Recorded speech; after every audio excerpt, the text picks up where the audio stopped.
right from the start.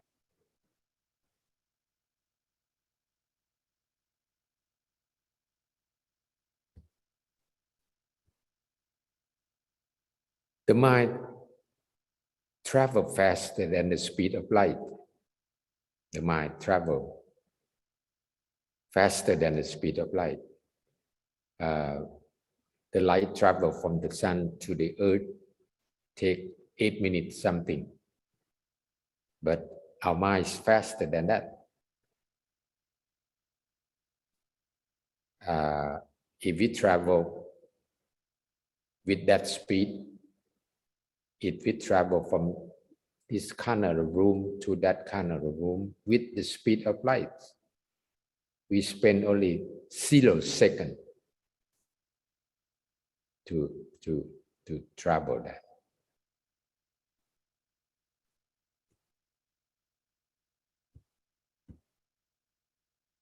Take possession of a body.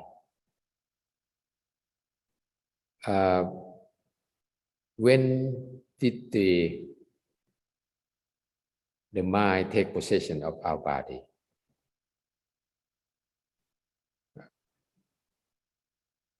Since you were born? No, before that. Since you are a sperm and millions of sperm try to get into one egg. Not the fastest one can get into the egg, not the strongest one get into the egg. But could it be that one, the one that the mind take possession of that, can get into an egg? Only one can get into the egg, except the twin, they come together and get into the egg together.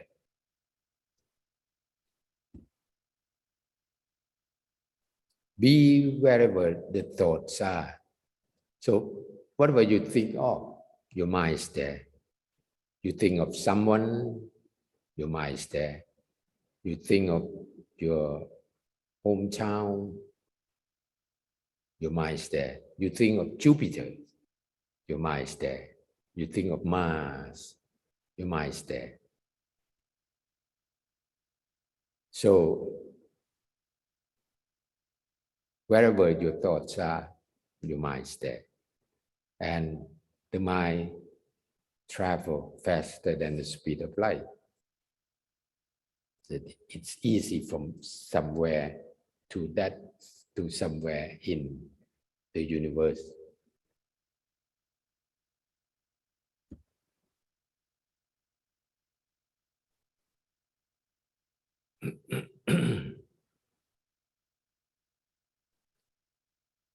The defilement control the mind. See, we have the puppeteer. The mind is the puppeteer of the brain, and the brain control the body. But above the mind, the defilement try to control the mind. And those tricks of defilement work all the time, work every second, try to inject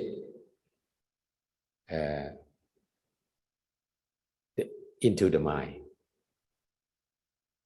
try to control, try to persuade, try to push you to do something evil, make you mad, make you angry, make you greedy, make you envious, jealous, and believe something without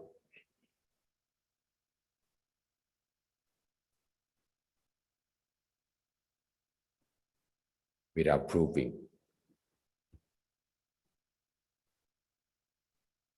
So let's see the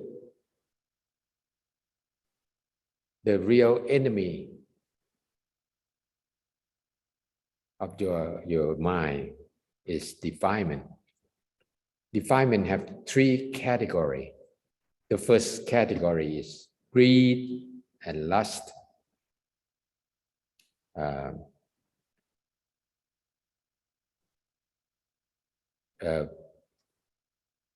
Whatever you need, whatever beyond your need, your want, your desire is greed and lust. So that try to make you stingy, greedy, something like that. The second category is annoyance, start from annoyance, hatred, anger, revenge.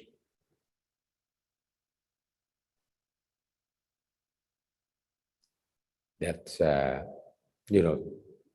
when somebody make you get angry,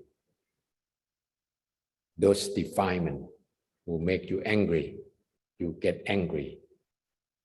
And when you are angry, there is no loving kindness, no compassion.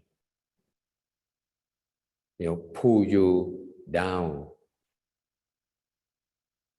to the evil thing. Because the defilement work all the time. But good thing, something that pull you up and bring you good thing, it's work once in a while, right? That's the third group is delusion. Delusion, the state of not using knowledge. The state of not using knowledge, stimulated by envy, jealousy, rivalry, illusion, deceit, treachery, craft, hypocrisy, ignorance, negligence, heedlessness, hardness, obduracy, obstinacy, immobility. A lot of things in delusion category. Let me show you one example of delusion, which is prejudice. Prejudice, the stimulus for delusion, and the delusion is the state of not using knowledge. Have four groups: prejudice of like, prejudice of dislike, prejudice of fear, and prejudice of being fooled.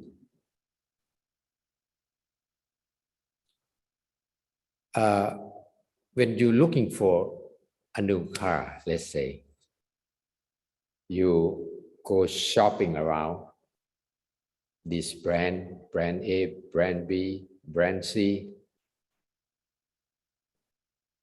You gather those information of that brand. And when you make decision, because you like this brand. Let's say you like the brand B. Probably you already made decision before you went shopping. You gather those information because you gather in order to answer your friend when your friend asks, how come you choose this the brand B? So you have information to talk about it. But you like brand B. You choose brand B because you like it. Along the way that you went shopping, brand A, you have quarrel with the salesman of brand A. So when you come back, you said, I don't choose brand A because I don't like it. Not because of the quality of the car, but because you have quarrel with the salesman of brand A. The guy go to his dad and ask his dad, buy me a new car. Dad say, what would you like? I like brand A. I like brand B. Dad say, why don't you choose brand A? After discussion and have for a while, and Dad say, okay, if you choose brand B, you pay for yourself. But if you choose brand A, I pay for you. So what is the guy all about? The guy said, okay, as you like, because he afraid of paying him by himself, right? This is the prejudice of fear. The last one is very interesting. The prejudice of being fools or ignorance. A friend of yours come to you and say, don't go to that restaurant. It's very expensive. You heard that. The second friend of yours come to say, don't go to that restaurant, the same restaurant. You know, the waiter and waitresses are very aggressive. You heard that. The third friend come to you and say, don't go to that restaurant, the same restaurant. You know, the kitchen is very dirty, very filthy. Have you ever gone to that restaurant? No. Are you going to prove that word? No. But you believe them because they are your friend and you say you believe that. After you believe it for a while, you tell other people what you have been told. Have you ever been there? No. Are you going to prove that? No. You know where it is? No. So how can you tell other people without knowing those information? They are not stupid. They are probably well educated, but they choose to believe in that information without proving. This is the prejudice of being fools or prejudice of ignorance.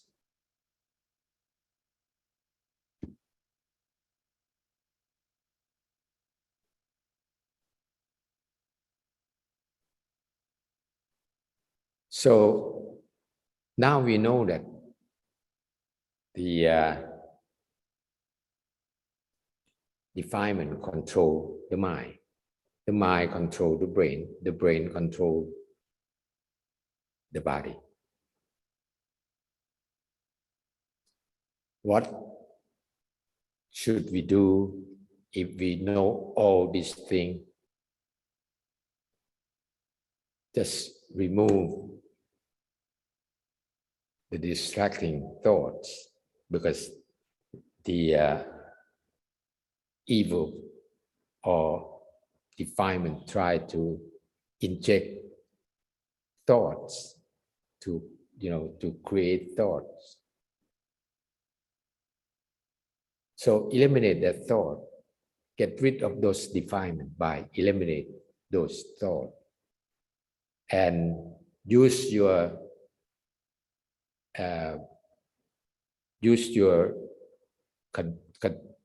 consideration before believing something to get rid of those defilement. See, we know the mind control the body. If we can eliminate those defilement, we are free from those puppeteer, those defilement. Okay, that's it for the day. Thank you everyone for listening to the wisdom talk.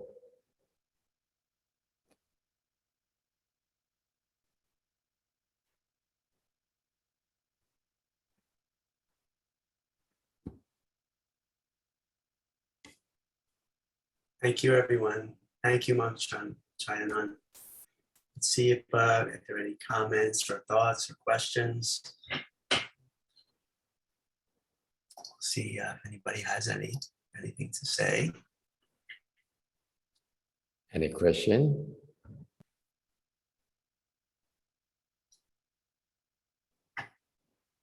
Well, I'll start a little bit. I was interested in when you were talking about consciousness. Before you said that, I had really thought of consciousness as our communication with the external world, with what's happening outside of us. You were describing consciousness maybe also as, but as the way the mind and the brain communicate. So that's more of an internal thing. And that was really interesting to me.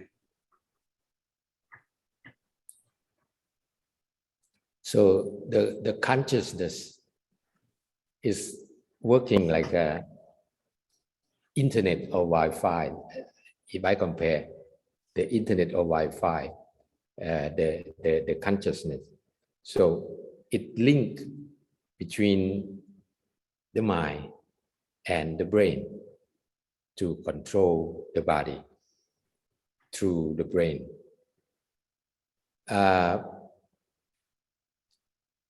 When you fall asleep, the consciousness going away.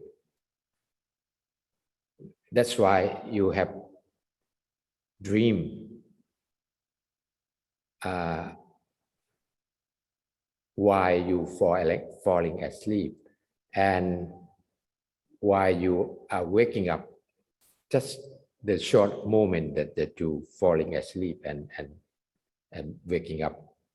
But when you reach the deep sleep, there is no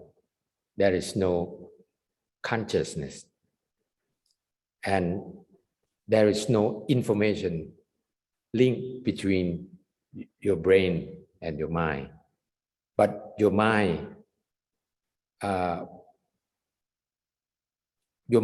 travel while you're in deep sleep, and while the mind travel, the mind record the information in the mind storage, but there is no information in the brain storage, because the link is gone, the consciousness is gone. And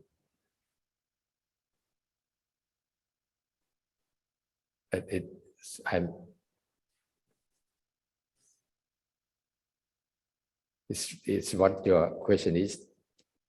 Well, so what I was thinking of as consciousness maybe is perception through our senses.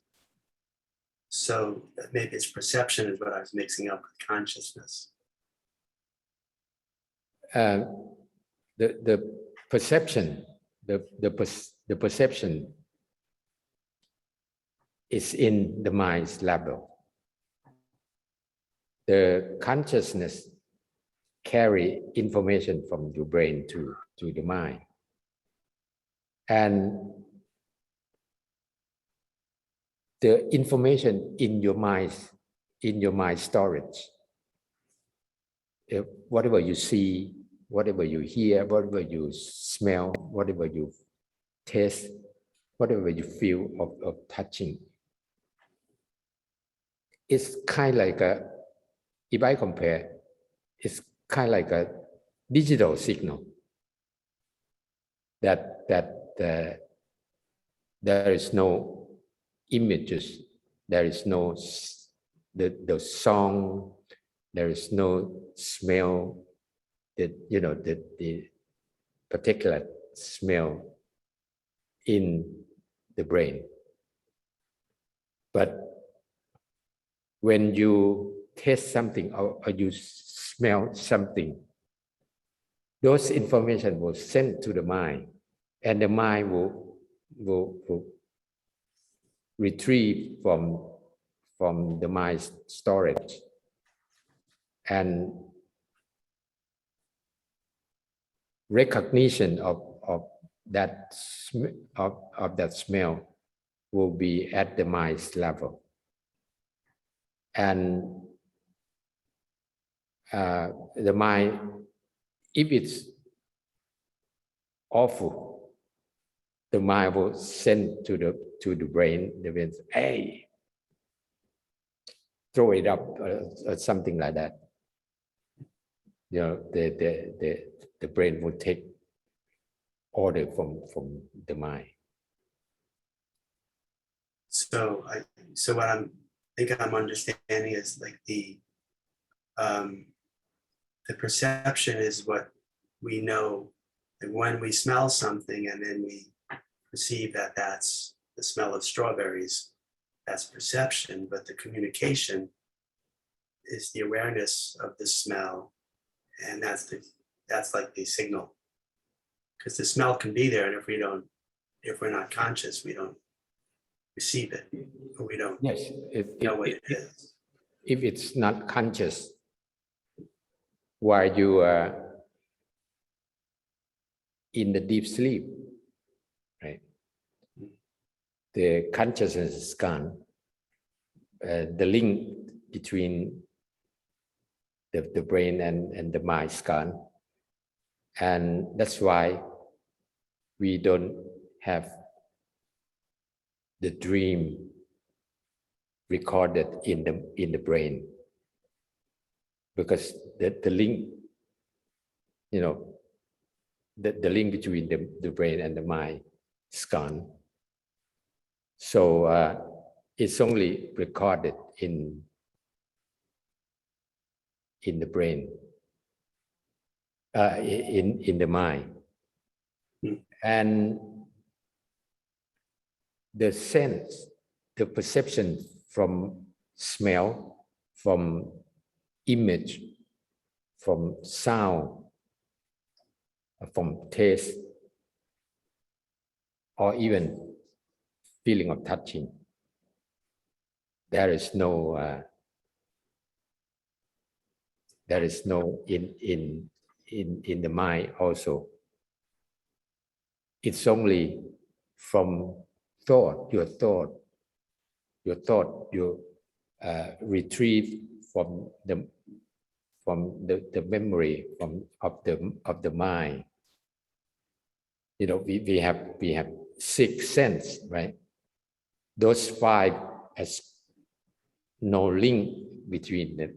Only one sense of your thought your recall from retrieve from your memory.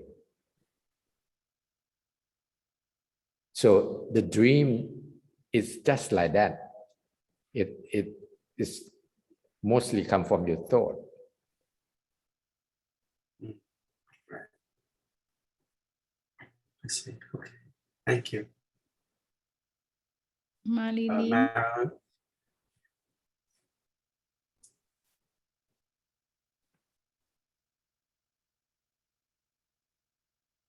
Can you hear me? Okay.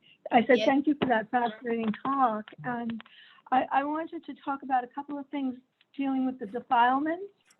I just thought when you were, it flickered through my mind that Facebook, Instagram, all the media that we are now being bombarded with, another way of looking at it is they're a feeding ground, a breeding ground for defilements. That's number one. That's just a comment. You may want to comment on that. And the second thing is, what if I wanted to go, what if I was given, this is hypothetical, if I was given a chance to go out into space now and to be on one of the new space trips.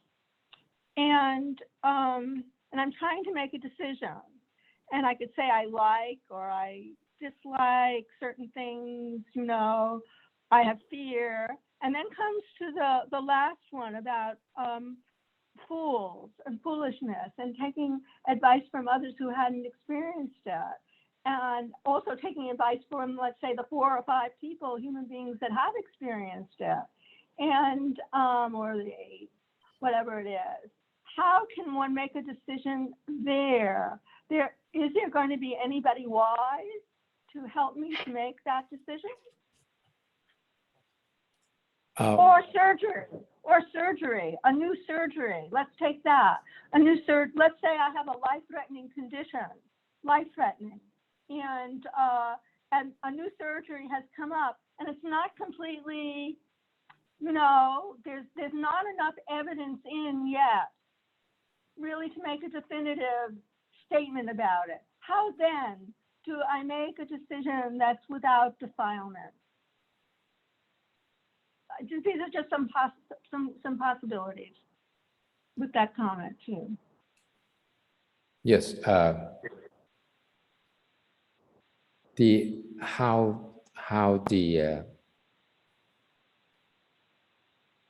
defilement work is try to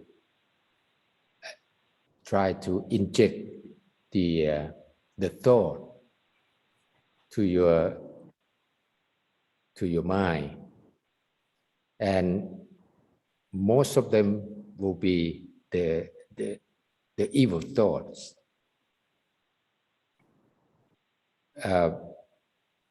People can think of good thing, can think of bad thing, or think of nothing. But the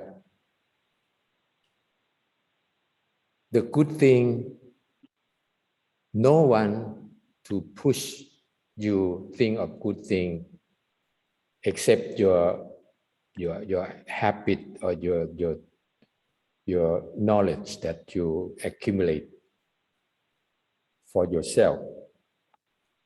But there's no some pushing from somewhere. But for the bad thing, for the evil thing, defilement work all the time, keep working all the time, keep inject the information or inject the thought to your mind all the time. So when you are in some incident or something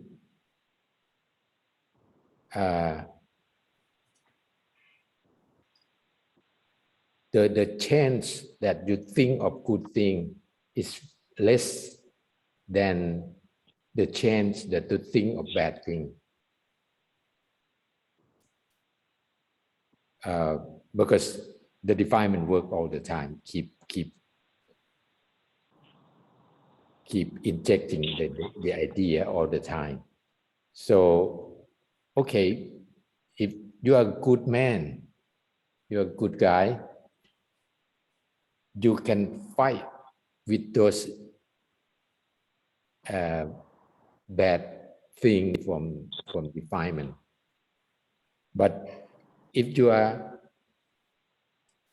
so, then you tend to believe the information from defilement,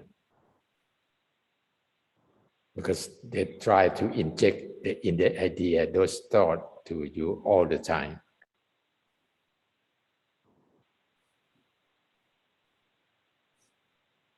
So, and you have any more discussion, Phil? You have an idea about this? I have a thought about this. And I think about my father when it comes to decision making.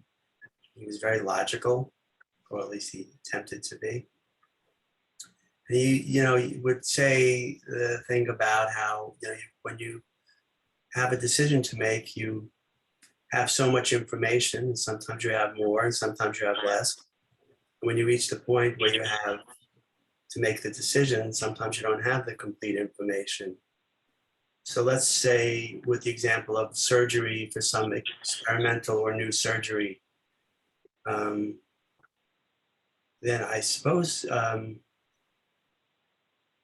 what you do is you get as much information as you can before you make the decision, knowing the information won't be complete. Mm-hmm. But then getting to the point of the defilements, I think that's where that's the place where we can go off the path and make a decision that may not be the best one if we let our prejudices get in the way, or our, let's say this, let's make this one up. It's a surgery and the doctor is somebody you don't respect because of their color of their skin. Well, that's a clear prejudice. So, but what if you're not aware that that's why you don't like that doctor? Then you might say, I'm not getting that surgery. It's not about having the complete information. It's about what's happening to color your decision with whatever information you have. Same thing about going to outer space. It's not about, you can't guarantee that it will be safe or that it's the right thing to do for you from a healthy standpoint. But if you let the defilements get in, which I think we all do at times, then it really twists our decision making and slants it in ways that I don't think help us to make the best decision under the circumstances. That's how I'm my take on that. Thank you. That's helpful. Not that I'm doing either at the moment, but just. You're not going to outer space? Would you? I made a preliminary decision. Yeah. Right. And then there's all the influences of all the outside factors. Imagine if going to outer space, I have my own prejudices about, or my own opinions about this private travel to outer space. And I think it's questionable that that's going on right now. But I've also heard some of the other side of that topic from a renowned scientist who said, no, it's not about that. It's not about the greed thing. It's about, this is an exploration, and whatever his point had to say. But what if everybody that I knew had this great opportunity to go to outer space, and they were going and coming back and saying how fabulous it was. How would that change my mind? You know, so we're very, I think, somewhat porous in that way when we see and hear what others have to say. And I think part of what Monk Chayanon is saying is probably when you can, please come to your own conclusion based on evidence that you've experienced when you can. Another factor in it is what the Buddha talks about, which are good friends, wise friends. And that there are friends that are less wise, and there are friends that are more wise.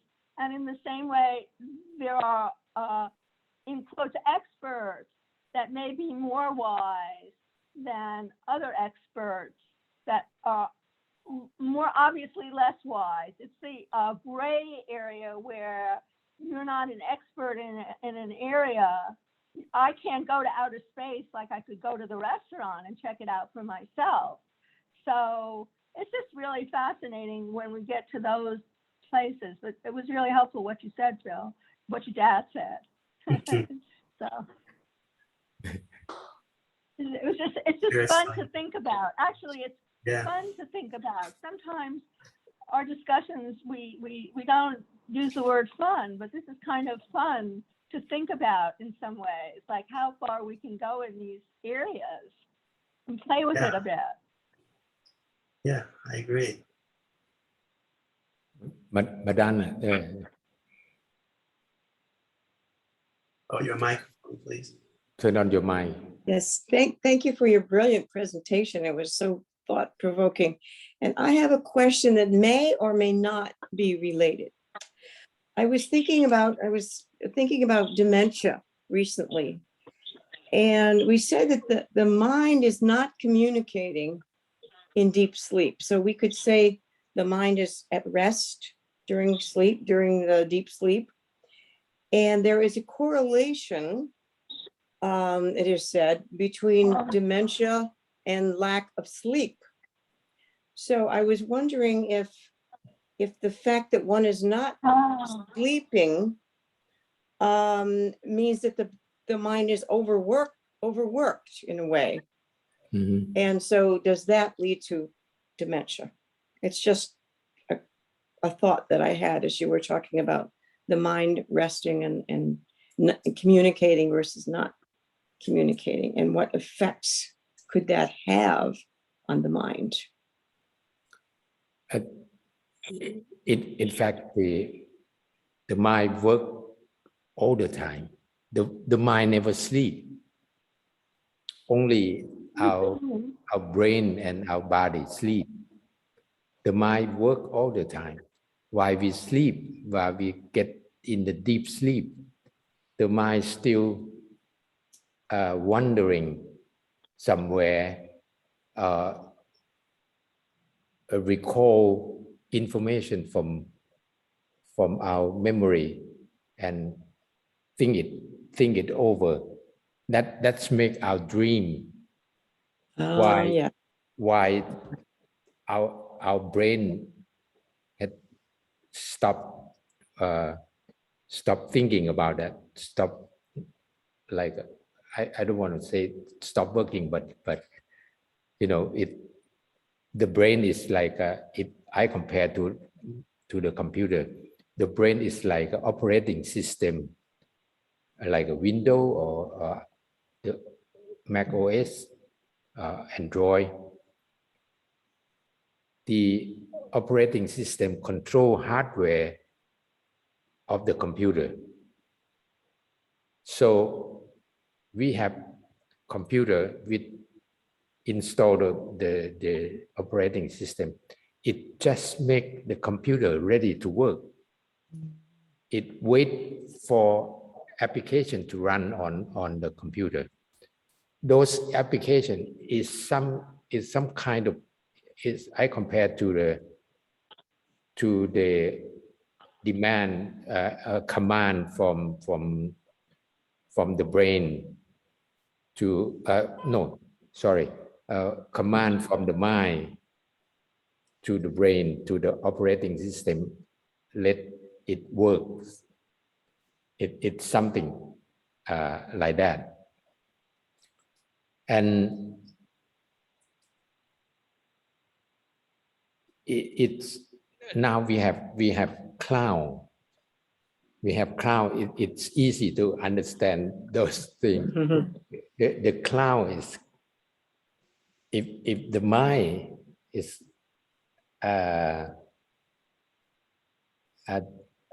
the part of the cloud. If we have iCloud, we have whatever cloud. The mind is the part of that.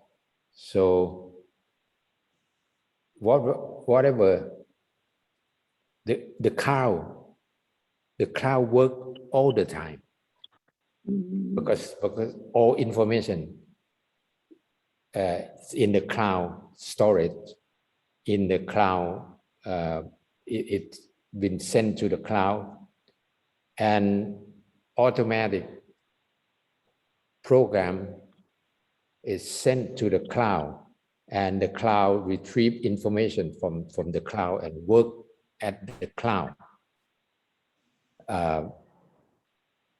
without connecting to our computer.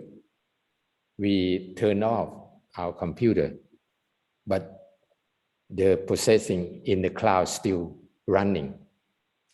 It's something like that. I compare that when we have the cloud processing, it's easier to explain the way the minds work.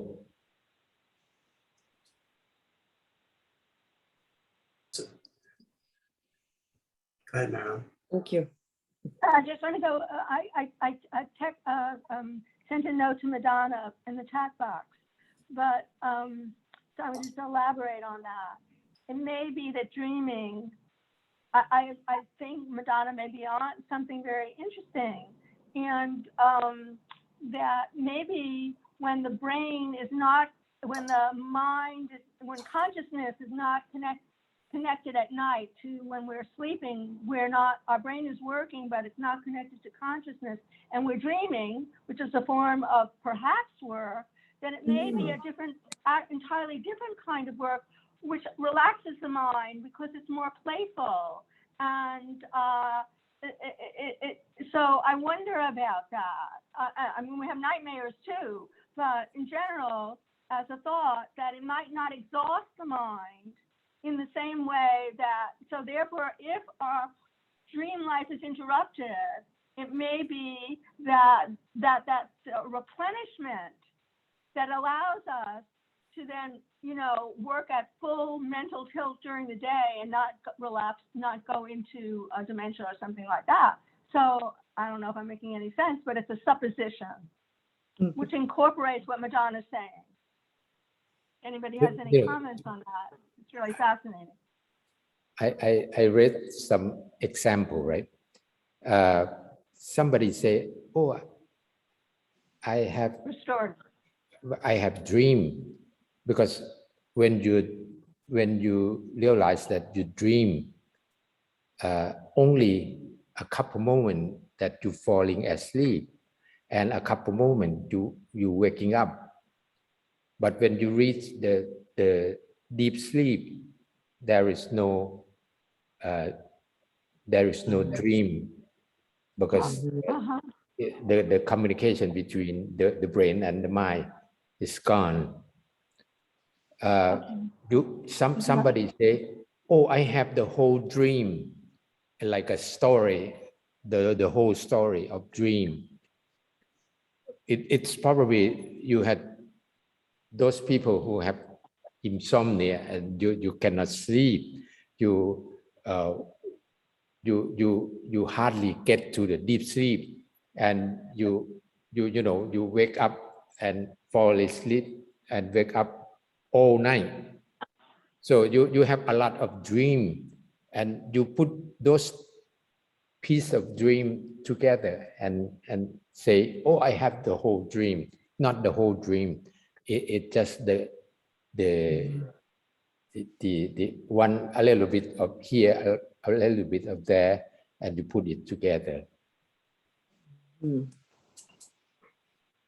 I'm thinking about the way you pointed out the different ways that the mind works, memory and retrieval and thinking and anyway, but the fourth one was, a super level of mind use.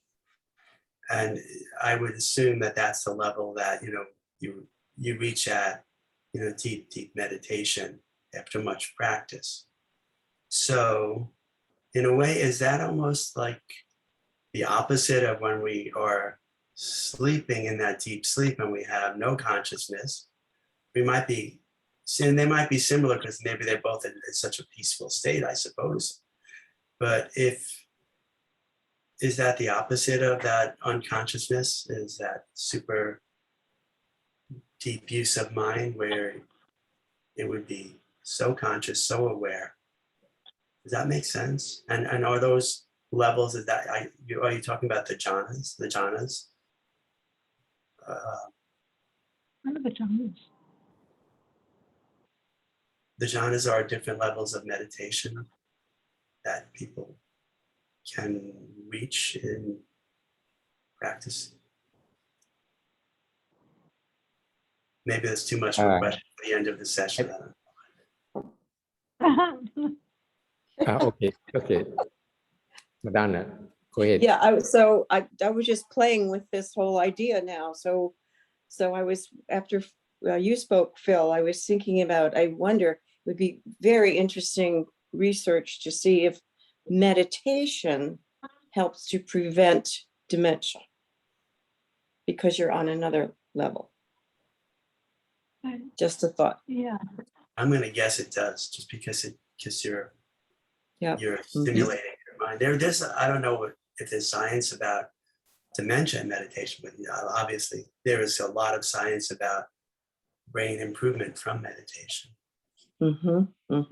Which is what led me to begin meditating. I read an article years ago. I had been thinking about meditating seriously, and somebody handed me a science article, and I was like, okay, I'm going tonight. We have a lot of research. We have a lot of research about how the brain works, and most researchers concentrate on how the brain works. So they couldn't find the absolute result because we have brain and the mind. So when we concentrate on the brain, we have no some answer why for something why the minds work.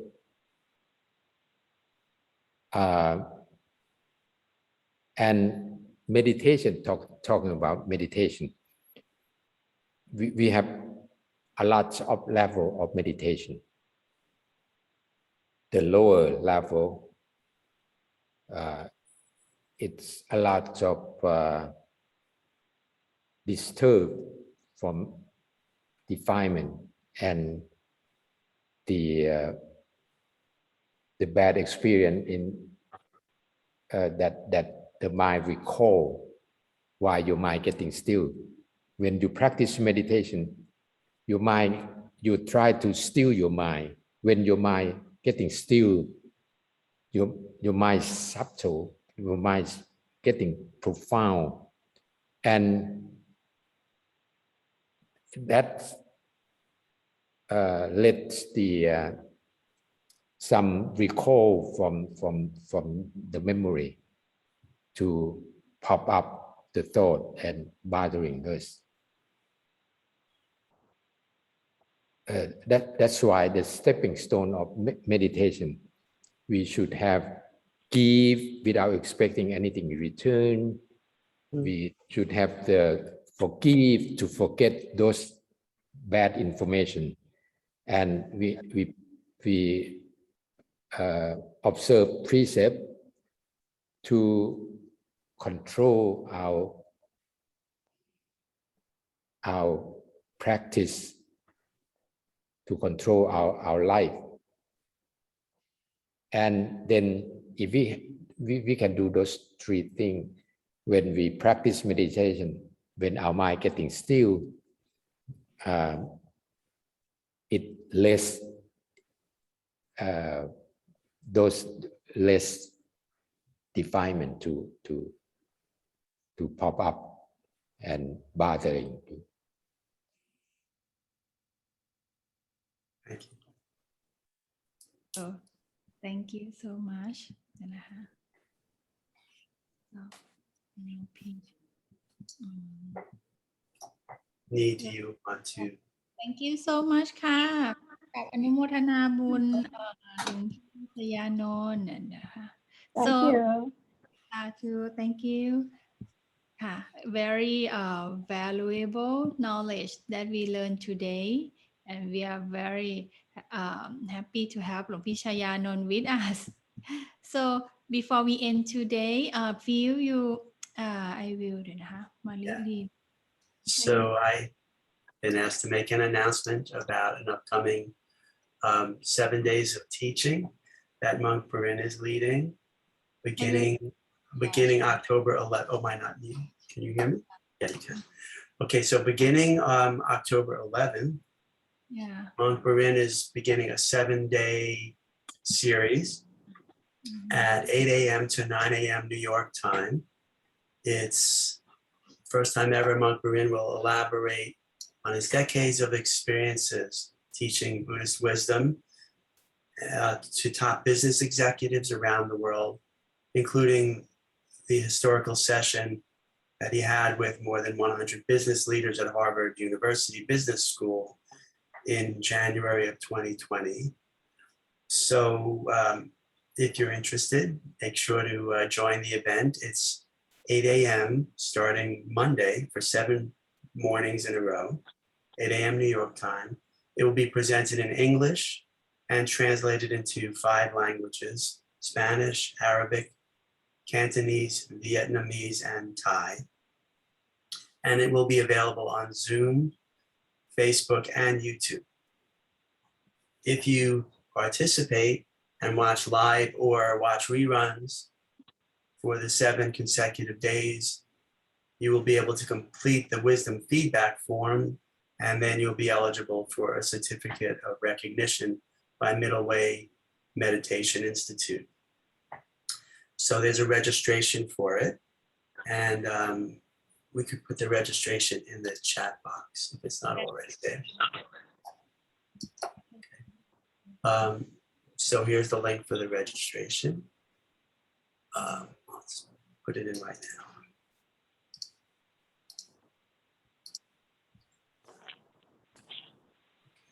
And then I'll put in a little summary of the event as well.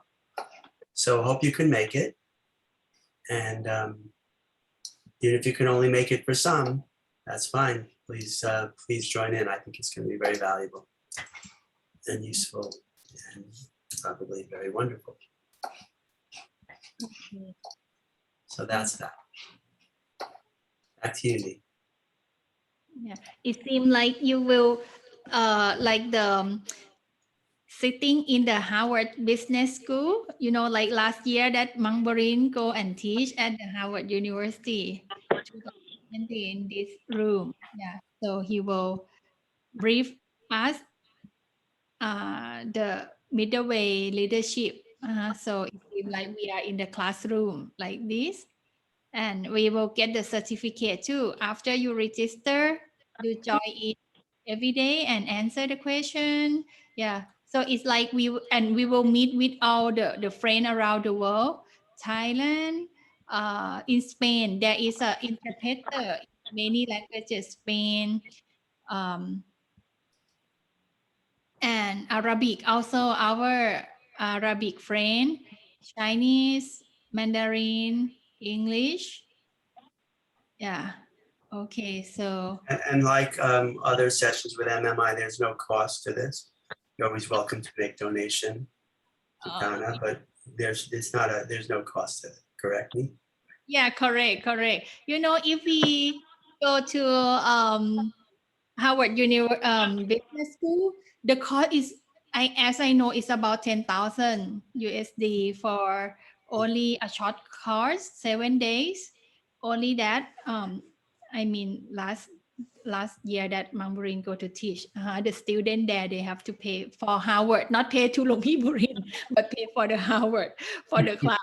And the Harvard University invite Long Burin to be one of the instructor to teach about meditation. So, but now we bringing to you at your door, at your screen. So you just register. By the way, I will send an email to you also. I sent the link already. Yeah, and Phil said, thank you, Phil. You sent our information already. And then I send you the Facebook link. By the way, I will send you the MailChimp. You will receive our information in the email also. So looking forward to seeing you a whole session during the daily My Shower, 8 a.m. to 9 a.m. New York time, Monday till Sunday.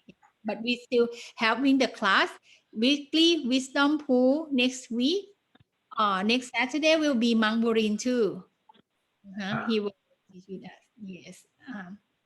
So we will meet with him this week. He quite busy with meeting and preparation, but also he will give us the best knowledge that we can apply for our daily life. Okay, and then so today, thank you, Phil, for being our Q&A moderator and announce the good news to us. And thank you, Dara, yeah, to always helping us to keep the record registration. And good morning. Thank you for Madonna, Marilyn, Joanna to be with us today, and our time frame, even at night time for you already, people, Pitip, Dinok, yeah, to be with us today, and especially the teaching monk, Longpi Chayanon, to give us the knowledge, very valuable, and Longpi Kasidit to be with us too. Thank you so much. So I hope you have a good night for Thai and good lunch for New Yorker. And so we pay respect to all the teaching monk ค่ะ Bow. Bow. Bow. Okay, let all merits that you have cultivated and accumulated for many lifetimes brings you happiness and success, bring you longevity with good health, and help create loving kindness, compassion, sympathetic joy,